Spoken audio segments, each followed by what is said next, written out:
Maka seperti ini yang kita lihat, ilmu-ilmu tersebut akan tetap berbahaya bagi kesejahteraan Islam dalam umat. Hilangnya adab kemudian tidak hanya menyiratkan hilangnya pengetahuan, itu berarti juga hilangnya kesanggupan dan kemampuan untuk mengenali dan mengakui pemimpin-pemimpin yang sejati. Jika semuanya disamaratakan dengan tingkat orang banyak, golongan awam, bagaimana mungkin pemimpin-pemimpin yang sebenarnya dapat mencuat di atas yang lain? Jika pemimpin-pemimpin sejati diingkari tempatnya yang menjadi haknya di atas mereka yang dipimpinnya, bagaimana pula mereka dapat dikenali dan diakui oleh yang dipimpin? Dan pemimpin-pemimpin yang sejati itu jangan dicampur adukan dengan yang palsu. Bagaimana mungkin burung bulbul dapat ditaruh dalam sangkar yang sama dengan burung gagak? Menempatkan pemimpin-pemimpin sejati pada tempat-tempat yang tinggi sebagai penghargaan kita, dan menempatkan diri kita di bawah mereka serta menghormati, mencintai, memberi aspek, menguatkan kebenarannya, dan menegaskan dalam perbuatan-perbuatan kita terhadap nasihat petuah yang bijaksana dan ajaran-ajarannya yang berilmu. Dengan kerendahan diri bukanlah berarti menyembahnya seperti yang dipikirkan secara salah oleh mereka yang berpandangan picik di antara para reformis, modernis, dan tradisionis. Apakah para malaikat menyembah Nabi Adam alaihissalam ketika mereka bersimpuh di depannya? Memang mereka mematuhi Allah yang maha tinggi dan yang maha mulia. Mereka mengakui pengetahuan lebih tinggi yang dianugerahkan oleh penciptanya kepada manusia pertama itu. Dan mereka tidak hanya melihat tanah liat dari apa ia dibuat, tetapi mereka mengenali dan mengakui roh yang dihembuskan Tuhan ke dalam diri beliau. Iblislah yang melihat tanah liat belaka dan menolak untuk mengakui keunggulan sifat Adam dan menampik untuk bersimpuh di depannya. Pengakuan atas yang baik sekali dari orang lain tidak berarti kita memandangnya sebagai rob dan menganggapnya suatu sikap sebagai abad atau abdi terhadap orang itu. Tetapi ini tidak lain daripada mengakui pengetahuan, kehendak, kekuasaan, dan maksud adil Allah, kemurahannya, kedermawanannya, dan cintanya dalam menganugerahkan yang baik sekali pada seseorang di atas yang lain, sehingga orang itu dapat membagi bersama dengan yang lain-lain itu. Tetapi hanya mereka yang mengakuinya memperoleh keuntungan daripadanya, dan bukannya mereka yang tidak mengakuinya. Dalam bab ini telah saya uraikan secara singkat berbagai sumber dan sifat-sifat masalah yang menciptakan dilema umum kita sekarang ini, dan saya telah mengidentifikasi serta mempertegas krisis pokok tersebut agar kita dapat mengerti dan mengetahui sebab-sebabnya, sehingga kita mampu mengambil langkah-langkah benar dalam mempersiapkan suatu pengobatan yang benar dan menyeluruh. Kita harus melihat bahwa 3 kelompok utama yang melestarikan hilangnya adab pada zaman kita, dan bahkan bukan sekedar melestarikan tetapi juga memperkuat pengaruhnya yang menumbuhkan dan mengintensifkan penyebarannya yang menimbulkan benci di antara generasi-generasi muslim masa kini, adalah pada kenyataannya bukan pemimpin-pemimpin sejati kita. Tanpa mengenal siapapun dari mereka dan tanpa dipimpin dengan cara apapun oleh mereka, kita masih dapat mengetahui tentang Islam serta pandangan dunianya dari para ulama besar masa lampau, penafsir-penafsir yang sebenarnya atas sumber pengetahuan semacam itu. Sebaliknya, tanpa mengetahui guru-guru sejati dari masa lampau dan tanpa dibimbing oleh mereka, hampir tidak mungkin kita sampai kepada pengertian dan pengetahuan mengenai Islam serta pandangan dunianya. Seakan-akan pemimpin-pemimpin palsu zaman kita ini telah dibentuk dalam pola si tukang sulap besar seperti yang menjajakan lampu-lampu baru untuk dipertukarkan dengan lampu tua. Mereka memang menjajakannya sebagai lampu-lampu baru, tetapi kita jangan jatuh ke dalam kesalahan istri Auladin yang bodoh mempertukarkan yang tua dengan yang baru tanpa menyadari nilai yang tak terukur dan mutu yang menakjubkan daripada lampu lama yang jauh melampaui nilai semua lampu yang baru dijadikan satu. Pemikiran dan metode serta contoh yang diangkat oleh pemimpin palsu ini beserta pengikut mereka tersusun dari campuran terdiri dari kebenaran dan kepalsuan. Campuran ini merupakan bahan-bahan pembuat kebingungan, disebarkan dan dianjurkan pada suatu waktu ketika kaum muslimin sudah bingung dan putus asa, serta sedang dalam keadaan pikiran dan semuanya tak berkeseimbangan, sehingga mereka menyerah kebingungan yang lebih banyak lagi. Pemikiran, metode, dan contoh itu telah mengena di antara masyarakat umum yang dapat dipengaruhinya berupa pengertian Islam yang diputarbalikkan serta pandangan kabur tentang penafsiran Islam mengenai dunia, realitas, dan kebenaran. Akibat dari ajaran-ajaran mereka di antara kaum muslimin, khususnya generasi muda yang mengalami pengaruh-pengaruh westernisasi, adalah kecenderungan untuk memukul rata secara serampangan dan penuh kekeliruan dalam cara mereka menimbang segala hal. Kata-kata dan perbuatan mereka membawakan keadaan mental dan sikap pukul rata, di mana mereka menganggap dan bahkan mengaturkan bahwa kitab suci Al-Quran setingkat dengan buku-buku lainnya, Islam setingkat dengan agama-agama lainnya, Nabi Muhammad SAW setingkat pula dengan Nabi-Nabi alaihissalam lainnya, bahkan semua Nabi itu dipandang setingkat dengan orang-orang biasa. Begitu pula pengetahuan Islam tersebut dianggap setingkat dengan ilmu-ilmu lainnya, sedangkan pemimpin-pemimpin sejati dianggap setingkat dengan pemimpin-pemimpin palsu. Pendeknya, yang lebih besar disamaratakan dengan yang lebih kecil, kehidupan dunia disamatingkatkan pentingnya seperti kehidupan di hari kemudian.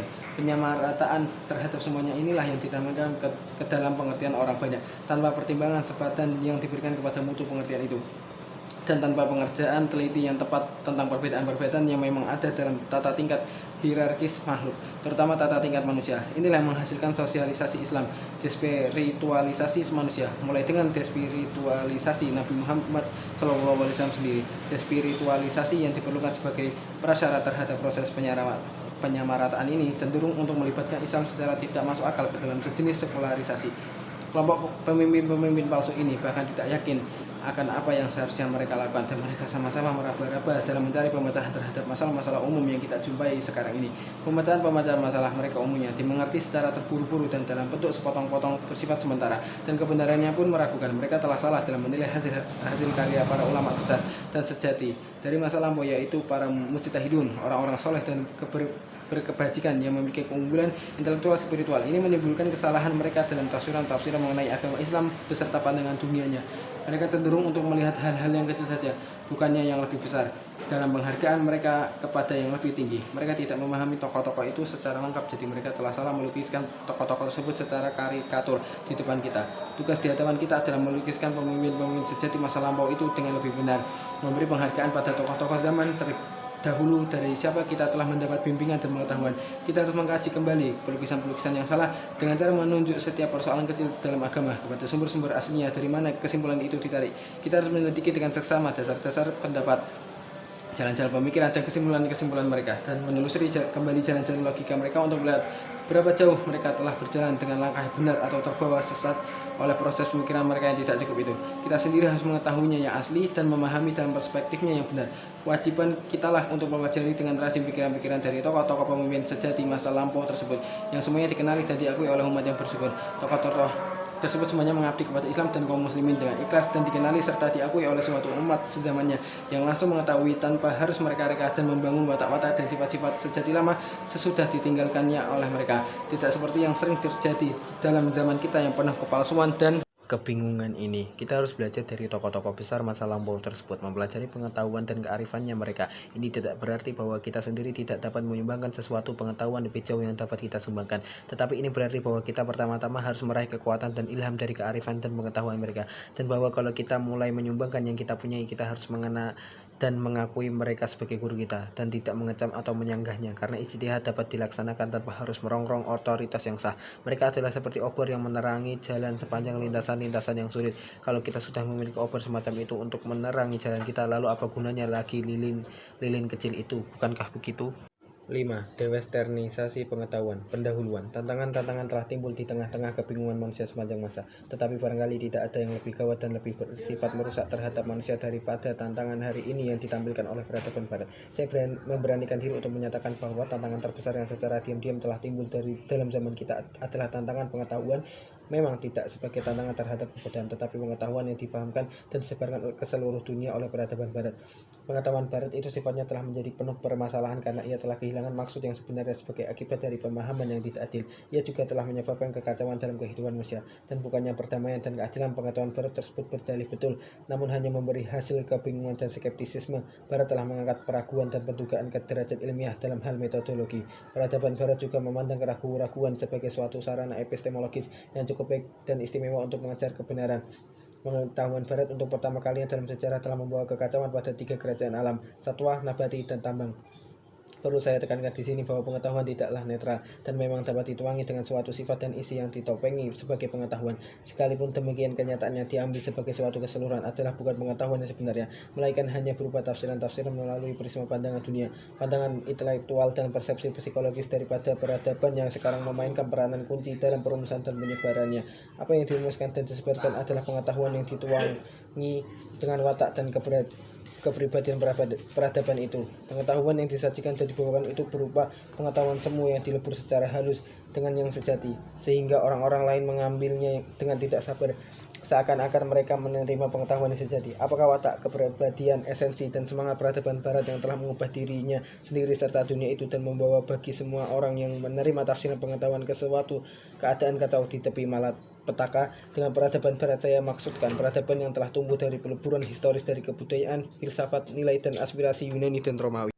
kuno beserta perpaduannya dengan ajaran Yahudi dan Kristen yang kemudian dikembangkan lebih jauh oleh rakyat Latin, Germania, Keltik, dan Nordik. Dari Yunani kuno diperoleh unsur-unsur filosofis dan epistemologis dan landasan-landasan pendidikan dan etika serta estetika. Dari Romawi unsur-unsur hukum dan ilmu tata negara serta pemerintahan. Dari ajaran Yahudi dan Kristen unsur-unsur kepercayaan religius dan dari rakyat-rakyat Latin, Germania, Keltik, dan Nordik. Nilai-nilai semangat dan tradisional mereka yang bebas dan nasional.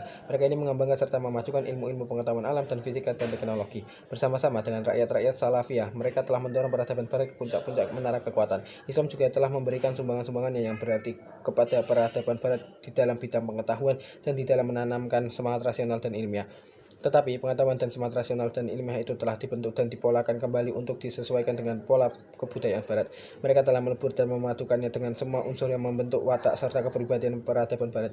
Peleburan dan pemaduan yang berlangsung itu menghasilkan suatu dualisme yang khas dalam pandangan dunia dan nilai-nilai kebudayaan dan peradaban barat.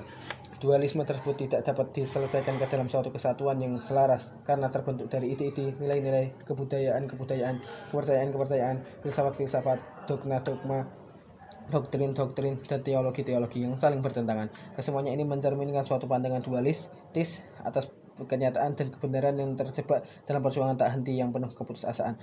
Dualisme itu meliputi semua aspek kehidupan dan filsafat barat, baik yang spekulatif, yang sosial, yang politis, maupun yang kultural. Begitu juga halnya dualisme itu menembus dengan keras dalam kehidupan agama barat. Pandangan budaya barat tentang kebenaran dan kenyataan dirumuskan tidak di atas pengetahuan yang diwahyukan ataupun kepercayaan agama, tetapi di atas tradisi kebudayaan diperkuat dengan dasar-dasar pendapat, filosofis, renungan-renungan yang bertalian terutama dengan kehidupan duniawi yang berpusat pada manusia sebagai makhluk fisik dan satwa rasional. Pandangan budaya barat terlalu menekankan kesanggupan rasional manusia untuk menyingkap rahasia-rahasia keseluruhan lingkungan beserta keterlibatannya dalam hidup, serta kemampuannya untuk memahamkan nilai-nilai etis dan moral yang secara evolusioner berkembang dari hasil-hasil rekaan yang bertolak dari dasar-dasar pandangannya tersebut untuk mengarahkan dan mengatur hidupnya. Tidak mungkin dihasilkan suatu keyakinan dari renungan-renungan filsafat seperti yang dihasilkan dari pengetahuan yang diwahyukan, dimengerti, dan dihayati dalam Islam. Oleh karena itu, maka pengetahuan dan nilai-nilai yang mendasari pandangan dunia serta mengarahkan kehidupan peradaban barat sangat bergantung kepada peninjauan dan perubahan yang tetap. Semangat menyelidiki pada kebudayaan dan peradaban barat berasal dari penyadaran ke arah agama seperti yang difahami oleh peradaban. Agama dalam pengertian kita, yaitu din, tidak pernah berakar dalam peradaban barat karena cinta berlebih-lebihan pada dunia dan kehidupan sekular dan pada manusia serta keterlibatan terlebih dahulu dengan nasib sekular manusia. Semangat menyelidiki dunia barat pada dasarnya ditimbulkan dalam suatu keadaan ragu-ragu dan ketegangan batin. Ketegangan batin tersebut adalah akibat dari perbenturan unsur-unsur yang saling bertentangan dan nilai-nilai yang berlawanan di dalam dualisme yang dipertahankan. Keadaan tegang di dalam batin itu pada gilirannya membangkitkan keinginan tak pernah terpuaskan untuk mencari dan memulai suatu perjalanan yang terus-menerus untuk mencapai penemuan demi penemuan. Perjalanan tersebut tidak pernah terpuaskan dan perjalanan tersebut berlanjut terus-menerus karena keraguan-raguan selalu menguasai, sehingga apa yang dicari sesungguhnya tidak akan pernah ditemukan dan apa yang ditemui sebenarnya tidak pernah memuaskan tujuan yang sesungguhnya. Ibarat seorang pengembara yang kehausan yang pada mulanya dengan tulus mencari air pengetahuan, tetapi kemudian setelah mendapatkannya tawar, barangkali ia menambahkannya ke dalam cangkirnya garam keraguan-raguan sedemikian sehingga kehausannya sekarang menjadi tidak pernah terpuaskan meskipun ia minum tiada henti-hentinya. Dalam meminum air yang tidak dapat memuaskan dahaganya, ia telah melupakan tujuan yang asli dan sebenarnya mengapa ia mencari air. Kebenaran-kebenaran agama yang fundamental dalam suatu kerangka hal-hal semacam itu dipandang sebagai teori-teori belaka atau sama sekali dikesampingkan sebagai angan-angan yang sia-sia. Nilai-nilai mutlak disangkal, sedangkan nilai-nilai nisbi dikuatkan. Tiada sesuatu dapat pasti kecuali kepastian bahwa tiada sesuatu dapat pasti. Akibat logis dari sikap pengetahuan semacam itu yang menentukan dan ditentukan oleh pandangan dunia adalah pengingkaran Tuhan dan hari kemudian dan penekanan sisi kemanusiaan dan dunianya. Manusia didewakan dan Tuhan pun dimanusiakan. Dunia menjadi satu-satunya pusat perhatian manusia sehingga bahkan keabadian manusia sendiri tak lain daripada dunia ini.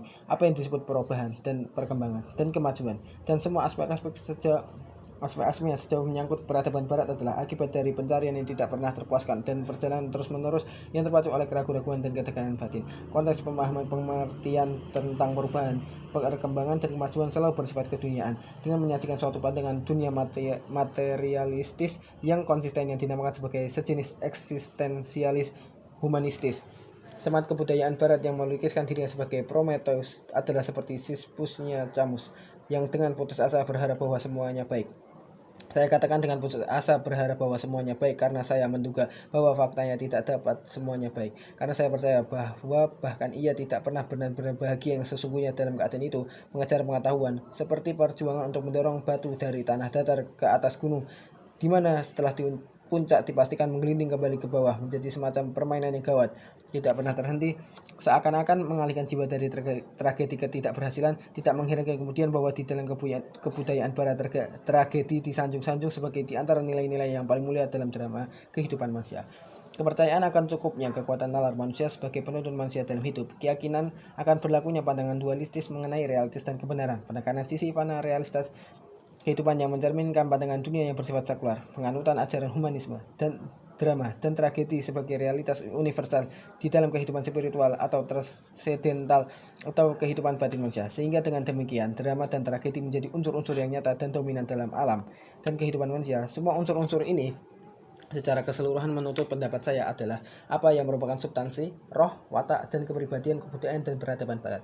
Unsur-unsur inilah yang sangat menentukan bagi kebudayaan dan peradaban barat untuk memberi pola konsep, arah tujuan, perumusan misi, dan sistematisasi penyebaran pengetahuan. Sehingga pengetahuan yang sekarang sedang disebarkan secara sistematis ke seluruh dunia itu memang bukanlah pengetahuan yang sejati, tetapi pengetahuan itu sudah dicelup dengan watak dan kepribadian kebudayaan dan peradaban barat dan dimuati dengan semangatnya serta diarahkan kepada tujuannya.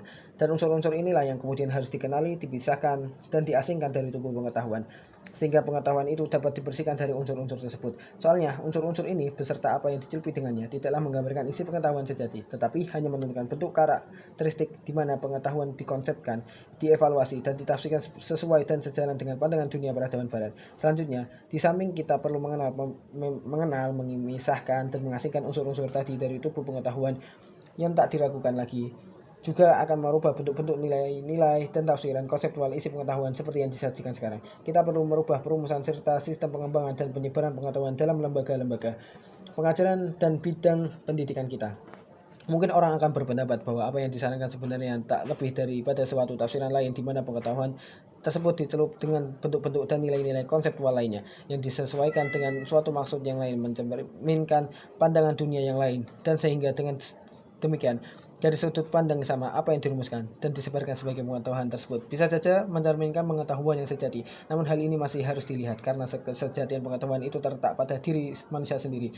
Jika melalui suatu tafsiran alternatif pengetahuan tersebut manusia mengetahui hakikat dirinya serta tujuan sejati hidupnya, dan dengan mengetahui itu ia mencapai kebahagiaan, maka pengetahuan itu sekalipun tercelup dengan unsur-unsur tertentu yang menentukan bentuk karakteristik, di mana pengetahuan itu dikonsepkan, dievaluasi, serta ditafsirkan sesuai dan sejalan dengan suatu pandangan dunia tertentu, dapat disebut sebagai pengetahuan yang sejati, karena pengetahuan seperti itu telah memenuhi tujuan manusia dan telah mengetahui segalanya. Sifat manusia. Manusia mempunyai suatu sifat ganda, ia adalah jiwa dan juga raga kedua-duanya. Ia sekaligus wujud fisik dan roh. Allah mengajarkan nama-nama al-asma dari segala hal. Dengan nama-nama kita menarik kesimpulan yang dimasukkan adalah pengetahuan atau al-alim dari segala hal, al-asya. Pengetahuan ini tidak menunjukkan kepada pengetahuan tentang esensi, zat, atau dasar yang paling dalam, sir dari suatu hal atau syai', seperti umpamanya roh atau al-ruh yang hanya sedikit pengetahuan daripadanya diizinkan Allah bagi manusia. Ayat 17 nomor 1785. Yang dimaksudkan adalah pengetahuan tentang kejadian-kejadian arot dan atribut-atribut sifat mengenai hal-hal yang dapat ditangkap oleh panca indera dan dipahami oleh akal budi, mahsusat, dan makulat, sehingga dapat diketahui berbagai hubungan dan perbedaan yang ada di antara hal-hal itu. Di samping itu pengetahuan tersebut perlu untuk menerangkan sifat hal-hal tadi dalam konteks ini, sehingga sebab musabab, guna, manfaat, dan maksudnya yang khusus dapat dikenali dan dimengerti. Manusia juga diberi pengetahuan tentang Allah atau ma'rifah, keesaannya yang mutlak bahwa Allah adalah Tuhannya atau Rabb yang sejati dan objek penyembahannya yang sejati atau ilah. 172 3-18.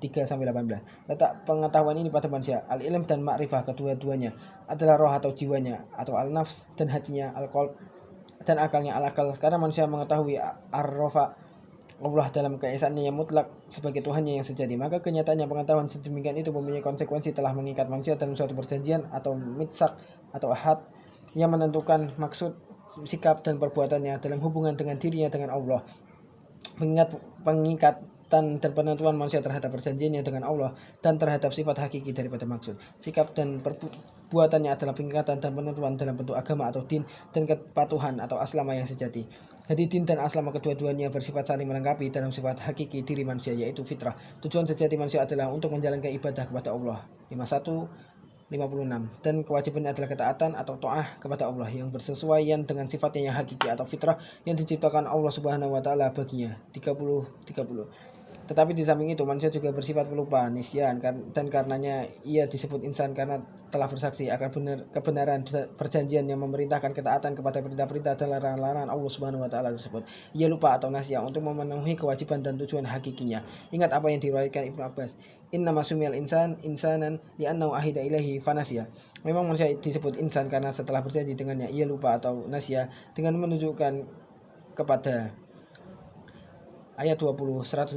Kelupaan adalah penyebab ketidaktaatan manusia dan sifat tercela ini cenderung mengarah pada ketidakadilan atau zulm dan kebodohan atau aljal. Tetapi Allah Subhanahu wa taala juga telah melengkapinya dengan kemampuan-kemampuan berupa pandangan dan pengertian yang benar mengenai nikmat yang dibawa-bawa oleh kebenaran sejati serta percakapan dan komunikasi yang benar. Dan Allah Subhanahu wa taala telah menunjukkan pulanya kepadanya tentang apa yang benar dan apa yang salah dalam hal perbuatan yang harus diambilnya agar ia dapat berusaha mencapai tujuan hidup yang sejati yang cerah. Tetapi pilihan terakhir terserah kepadanya. Lagi pula Allah telah melengkapinya dengan kecerdasan untuk membedakan yang benar dari yang salah atau kebenaran dari kepalsuan. Meskipun kecerdasan itu mungkin membingungkan sebenarnya asalkan ia tulus dan benar terhadap sifat hakikinya, maka Allah Subhanahu wa taala dengan kemurahannya, kepenyayangannya dan hidayahnya, jika ia menghendaki, akan memberikan bimbingannya dalam mencapai kebenaran dan perilaku yang benar. Contoh utama dari Nabi Ibrahim alaihissalam, manusia dengan segala perlengkapannya itu dimasukkan untuk menjadi khalifah Allah di bumi, dan dengan demikian beban kepercayaan yang berat atau amanah telah diletakkan atas budanya berupa kepercayaan akan tanggung jawabnya untuk mengatur sesuai dengan kehendak dan maksudnya.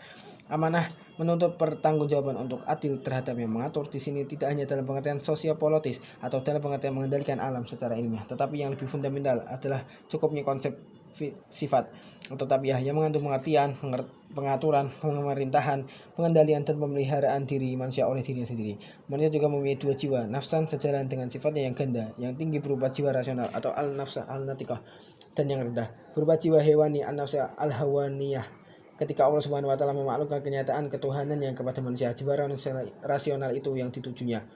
Jadi jiwa rasional lah yang mengetahui Allah agar manusia memenuhi perjanjian dengan Allah Subhanahu wa taala secara tetap menguatkan dan menegaskan perjanjian itu sepenuh dirinya dan melaksanakan dalam bentuk perbuatan amal, yaitu dengan menuju kepada ibadah berupa ketaatannya terhadap hukum Allah yaitu syariah. Maka jiwa rasional itu harus mempertahankan keunggulannya dan menggunakan pengaruh serta kekuatannya terhadap jiwa hewani yang harus tunduk dan ditundukkan. Kekuasaan dan pengaturan efektif jiwa rasional atas jiwa hewani itulah yang sebenarnya dinamakan din. Kepatuhan penuh sadar dan ketaatan menyeluruh yang berkemauan daripada jiwa hewani terhadap jiwa rasional itu tidak lain daripada aslama dan Islam. Rasional itu tidak lain daripada aslama dan Islam.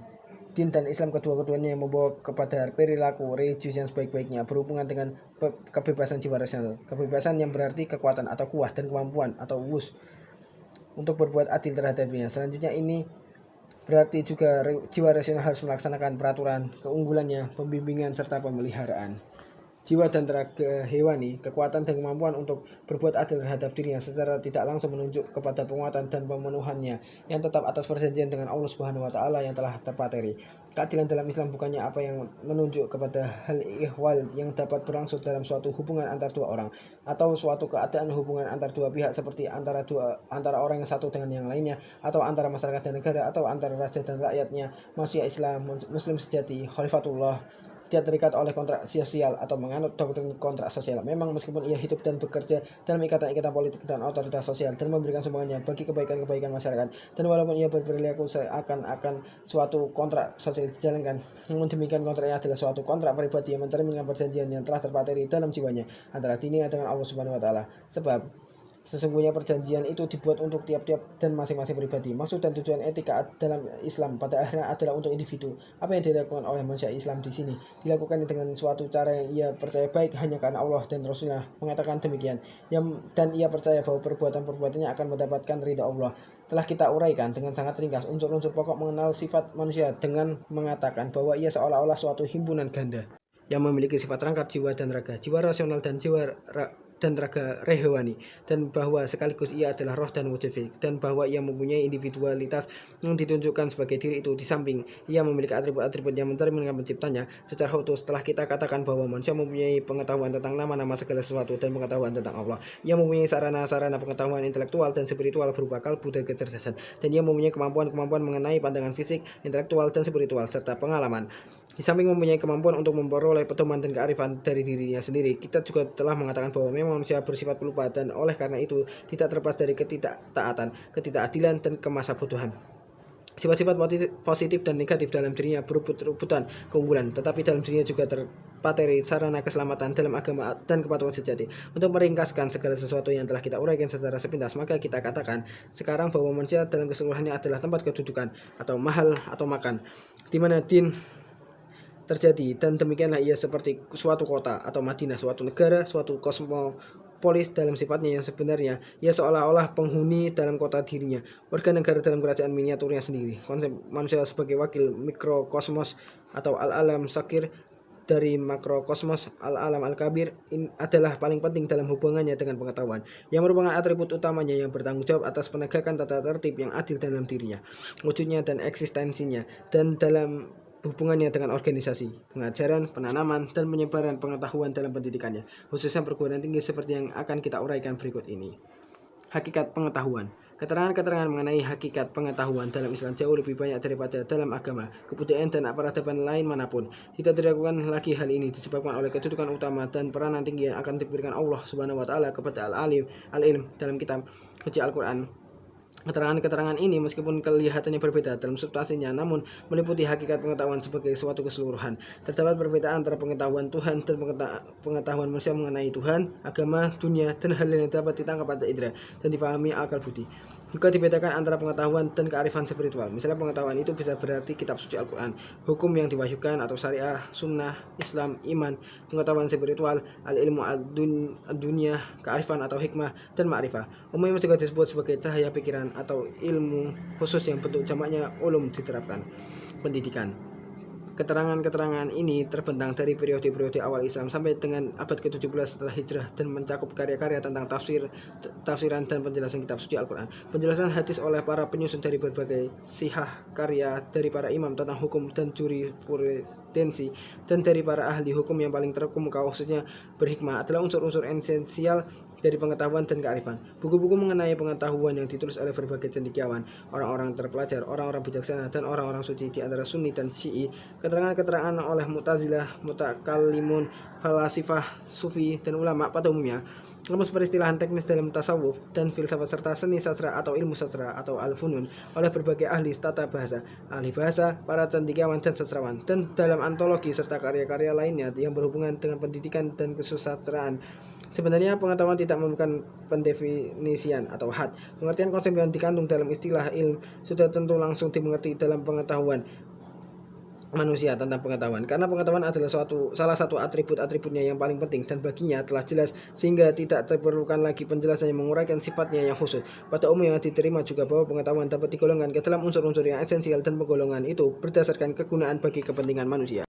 Semua jenis pengetahuan datang dari Allah Subhanahu wa Ta'ala. Kita golongkan pengetahuan dengan melihat kenyataan bahwa manusia memiliki dua jiwa. Demikian pula ada dua macam pengetahuan. Yang satu adalah santapan dan kehidupan jiwa itu, dan yang lain adalah kelengkapan yang dapat digunakan untuk melengkapi dirinya dalam dunia untuk mengejar tujuan-tujuannya yang pragmatis. Pengetahuan jenis pertama diberikan oleh Allah melalui wahyunya pada manusia, dan ini berupa kitab suci Al-Quran. Al-Quran adalah wahyu yang lengkap dan terakhir, sehingga mencukupi bagi bimbingan dan keselamatan manusia, dan tidak ada pengetahuan lainnya kecuali yang didasarkan atasnya dan yang menunjuk kepadanya, yang dapat membimbing dan menyelamatkan manusia. Tetapi Allah tidak pernah berhenti berhubungan dengan manusia, dan dengan rahmatnya serta kemurahan hatinya, ia dapat menganugerahkan karunia pengetahuan dan kearifan spiritual khusus atas pilihan di antara hamba-hambanya, sahabat-sahabatnya, yakni aulia, sebanding dengan berbagai tingkat ihsan mereka. Lihat surat dan ayat 10, 62, 18, 65, 31, 12, 38, 20. Kitab suci Al-Quran adalah pengetahuan yang paling baik. Nabi Muhammad SAW menerima wahyu dan membawakan kitab suci Al-Quran kepada manusia seperti yang diwahyukan oleh Allah kepadanya. Jadi yang membawakan pengetahuan itu kepada manusia yang kehidupannya sendiri merupakan tafsiran kitab suci Al-Quran yang paling baik dan sempurna, sehingga hidupnya menjadi fokus tauladan dan semangat pembimbingan sejati bagi manusia adalah pengetahuan dari pengetahuan yang pertama itu.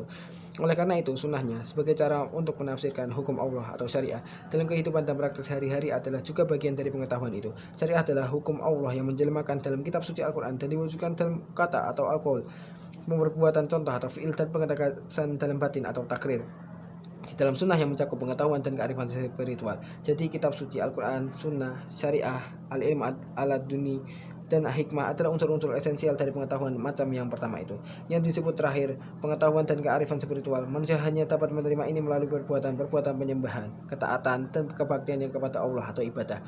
Dan penerimaan tersebut tergantung atas rahmat Allah serta kekuatan dari kemampuan spiritual tersembunyi yang diciptakan Allah untuk menerimanya. Manusia menerima pengetahuan dengan pengertian langsung atau persepsi spiritual atau zak, dan penyikapan visi spiritual atau hasyaf. Pengetahuan ini bertalian dengan diri dan jiwanya, dan pengetahuan semacam itu ma'rifah. Kalau dihayati dengan pelaksanaan syariah dan sesungguhnya akan memberikan pengetahuan mengenai Allah Subhanahu wa taala. Dan karena itu disebut pengetahuan tertinggi. Yang termasuk di sini adalah pengetahuan pada tingkat ihsan, di mana ibadah telah mencapai atau menjadi sama dengan ma'rifah. Lihat 51 sampai 56. 51-56 dengan menuju kepada liya budun liya arifun. Karena pengetahuan tersebut pada akhirnya tergantung kepada rahmat Allah dan karena menuntut perbuatan dan amal pengabdian kepada Allah sebagai prasyarat bagi pencapaiannya yang mungkin, maka dapatlah disimpulkan bahwa supaya pengetahuan itu dapat dicapai, maka pengetahuan tentang prasyarat menjadi perlu, dan ini meliputi pengetahuan tentang unsur-unsur dasar Islam, iman, ihsan, prinsip-prinsipnya atau arkan, arti dan maksudnya, serta pengertian dan pelaksanaannya yang betul dalam kehidupan dan praktek sehari-hari. Setiap muslim harus mempunyai pengetahuan tentang prasyarat itu, harus mengerti unsur-unsur dasar Islam dan keesaannya Allah, esensinya dan atribut-atributnya tauhid, harus mempunyai pengetahuan tentang kitab suci Al-Quran, Nabi Muhammad SAW, sunnah-sunnahnya dan kehidupannya. Kita mempraktikkan pengetahuan itu yang didasarkan pada perbuatan dan amal pengabdian pada Allah Subhanahu wa taala, sehingga setiap orang Islam siap berada pada tingkat permulaan dari pengetahuan pertama tersebut, dan dia siap bergerak di atas jalan lurus yang membawanya kepada Allah Subhanahu wa taala. Kemajuan lebih jauh sepanjang jalan kebajikan tertinggi atau ihsan akan tergantung kepada pengetahuannya sendiri, kepada kekuatan dan kemampuan intuitif, serta ketulusan maksud dan perbuatan. Jenis pengetahuan yang kedua adalah pengetahuan tentang ilmu atau ulum yang diperoleh melalui pengalaman, pengamatan, dan penelitian. Pengetahuan ini mempunyai arti luas, deduktif, dan berkaitan dengan objek-objek yang bernilai pragmatis. Pengetahuan jenis pertama diberikan oleh Allah kepada manusia melalui pengungkapan langsung, sedangkan yang kedua melalui perenungan dan usaha penyelidik rasional, dan didasarkan atas pengalamannya tentang segala sesuatu yang dapat ditangkap panca indera, dipahami dan dipikirkan. Yang pertama menuju kepada pengetahuan tentang kebenaran objektif yang perlu untuk pedoman kita, dan yang kedua menuju kepada pengetahuan tentang data-data yang dapat ditangkap panca indera dan dimengerti akal pikiran yang diperoleh kasbi untuk suatu kegunaan atau pengertian kita. Dari segi pandangan ke manusia, dua jenis pengetahuan itu harus diperoleh melalui amal yang sadar, karena tidak ada pengetahuan tanpa perbuatan sebagai hasilnya, dan tidak ada perbuatan yang patut diberi perhatian tanpa pengetahuan. Pengetahuan jenis pertama menyingkapkan misteri wujud dan eksistensi dan mengungkapkan hubungan sejati antara diri manusia dan Tuhannya. Karena pengetahuan jenis tersebut bagi manusia bertalian dengan tujuan akhir pengetahuannya, maka dapat ditarik kesimpulan bahwa pengetahuan tentang prasyarat-prasyaratnya itu menjadi dasar dan landasan esensial untuk pengetahuan jenis pertama. Maka pengetahuan jenis kedua itu saja tidak dapat menuntut manusia dengan sebenarnya dalam hidupnya. Ia hanya akan membingungkan.